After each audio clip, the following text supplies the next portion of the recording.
This video is going to be all about the New Deal programs and how effective the New Deal was during the Great Depression for ending the Great Depression.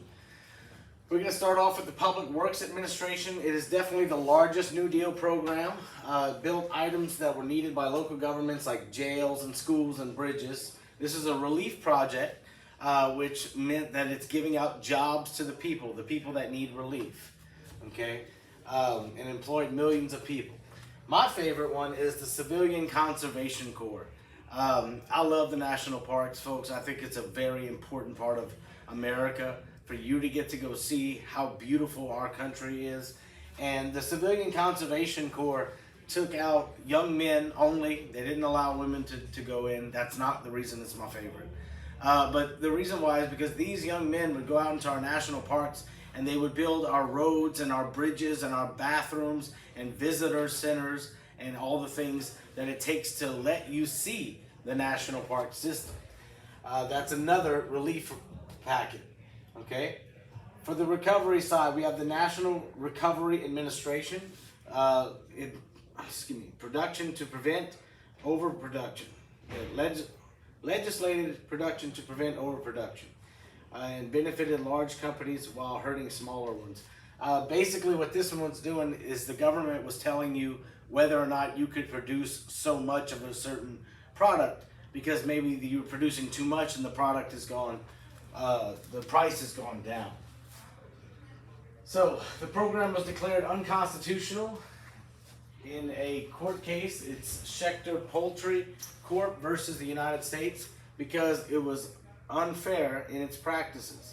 It allowed the executive branch to write law which violated the principle of separation of powers.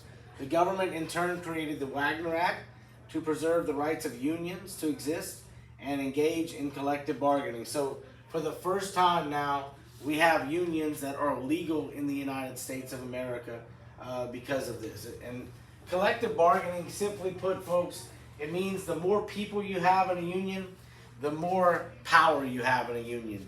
One person trying to fight for better pay is not going to be as effective as 500 or 10,000 people all trying to get better pay.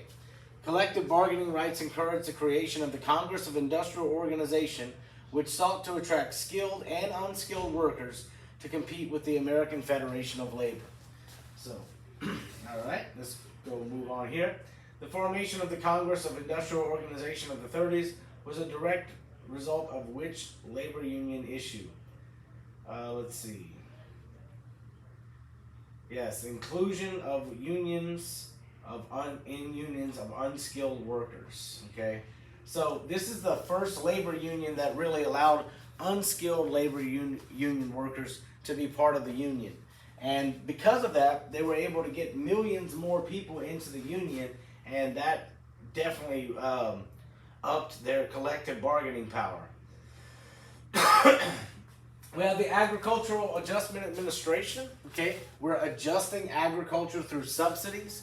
A subsidy is when the government pays you something to either do something or not to do something. Okay, well, in this case, they were making too much, let's say corn. Okay, if America was making too much corn, corn prices are low, so they actually paid Americans to not plant corn, and the prices went up because of that. And in some cases, let's say they were planting too much, not enough wheat, okay, and the prices were really high. Well, they could give you a second subsidy check to plant wheat, so that way the prices would go down. So if you played it smart with the government, you could actually get two different subsidy checks here. The program was again declared unconstitutional in the U.S. because government did not have the delegated power to regulate farm prices by taxing one person to help another. You're taxing the consumer to help the farmer. That's what they're saying there. The program was replaced in 1938 with a program that used subsidies to help farmers as well. We have the Federal Deposit Insurance Corporation. This is what saved our banks, folks. Franklin Roosevelt had something called the banking holiday, where he shut down all the banks that were left in America, regardless of how good or bad the bank was doing. And then he doubled our nation's money supply, cutting the value of the money in half making it easier for farmers and poor people to pay off debts. And then we insured the deposits of you, the American people. So you pay a little monthly fee, a little insurance every month for every bank account you have, and they insure your bank account for up to $250,000 per account. If you have $1 million, you simply get 4 accounts and you pay 4 different fees to the FDIC, and all $1 million that you have is protected underneath the Federal Deposit Insurance Corporation. We have the Securities and Exchange Commission, which regulates the stock market. This is the police of the stock market. They look out for shady things like buying on the margin, which is illegal now in the form that it was back then. They also look out for overvaluing of stocks and insider trading. That's why Martha Stewart went to prison for insider trading. We got the Social Security Act of 1935. This is a socialist program. It says it right there, Social Security. And it was trying to help old people that hadn't saved or disabled people. So you have 3 different groups that can get Social Security. You have people over 65, you have disabled people, and you have parents with children that are dependent on parents that are already dead. So if your father or mother dies, you can collect their Social Security check until you hit the age of 18. They extend that to the age of 25 if you're in trade school or college. Another big program was the Tennessee Valley Authority. Eastern Tennessee and Eastern Kentucky, Western Virginia, okay, and Eastern West Virginia. That's the poorest part of the country back in the Great Depression. It's still the poorest part of the country right now. But the thing is, back then they had no electricity, they had no jobs, so they had a lot of mountains and they had streams that were fast flowing in those mountains. So what Franklin Roosevelt did was he said, why don't we hire the people that live there to dam up their own streams, and we could use those streams to create hydroelectricity. And so these people got jobs and they got electricity out of the deal, which was a great thing for the Appalachian region. All right, as part of the Second New Deal, Congress passed the Social Security Act of 1935. Which group was not entitled to financial relief under this act? And that would be farmers. Okay, everybody else was entitled. We got retired workers, dependent children, and disabled workers. Which development was a direct result of the New Deal? Okay, guys, if we're going to have the biggest government on earth, then the government is going to rule over the country. So as the government grew in size, the regulations of the government grew to match that size, and we had the federal government snatching up way more power than they were ever supposed to. All right, number 52.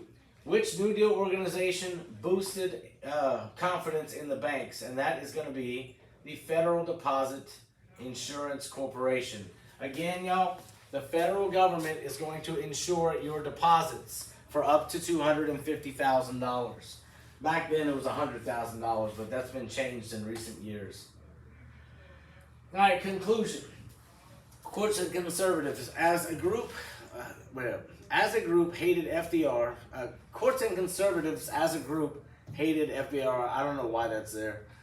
Because of his programs that introduced too much socialism into America. Liberals like Huey Long, the governor of Louisiana, at the time he was a senator from Louisiana, and he was running for president in 1936. He said that the New Deal did not go far enough, and he wanted to see more socialism as part of the New Deal. But we all know what ended up happening to Huey. He got shot by Carl Weiss in 1935, and he was killed there at the state capitol. The New Deal did help a lot of hurting Americans, but it did not end the Great Depression. World War II's wartime spending is the only thing that was strong enough to end the Great Depression. So the New Deal, while it helped people, it was a failure in its primary goal. The Great Depression affected industrial countries around the world. The worldwide collapse of economies encouraged the growth of dictators to provide political solutions to economic problems. So the Great Depression leads to the rise of dictators. And we have these right here. We have Adolf Hitler in Germany, of course. Benito Mussolini, he's going to be there in Italy. In Russia, we have Joseph Stalin. And in Japan, we have the Emperor Hirohito. Okay, that is the end of it, folks. So the question on the test would be, what actually ended the Great Depression? And the answer is World War II.